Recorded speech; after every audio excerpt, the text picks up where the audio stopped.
Salam əziz qardaşlar, əziz izləyicilər. Xoş gördük hər birinizi. Əziz qardaşlar, bugün aprel ayının 15-i 2025-ci. Buyurun baxın, bax belə 35 baş birinci qarna damazlıq boğaz şişəklər satılır. Buyurun baxın. Hamısı birə-bir boğaz heyvanlar. Sortu da göz qabağında da maşallah olsun. Buyurun bax. Mumcuq kimi heyvanlar. Kim almaq istəyirsə əlaqə saxlaya bilər. Bunlara baxın. Ay maşallah. Hərəsi bir qoyun boyladı. İçində yelinləyənlər də var əziz qardaşlar. Baxa bilərsiniz. Buyurun bax.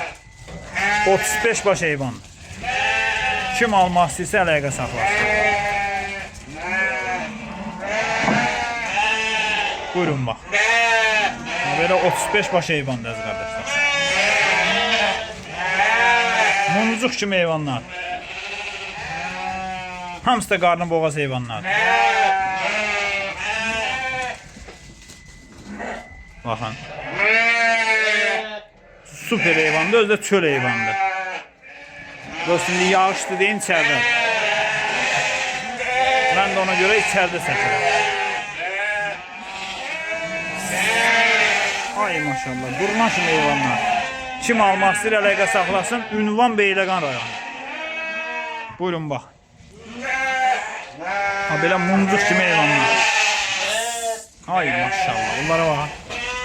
Turna deyil, turna.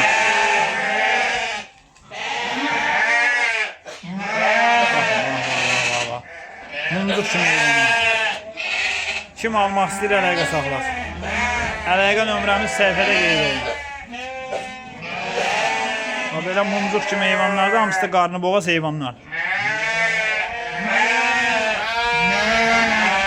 Hamısı birinci qarna şişəklər.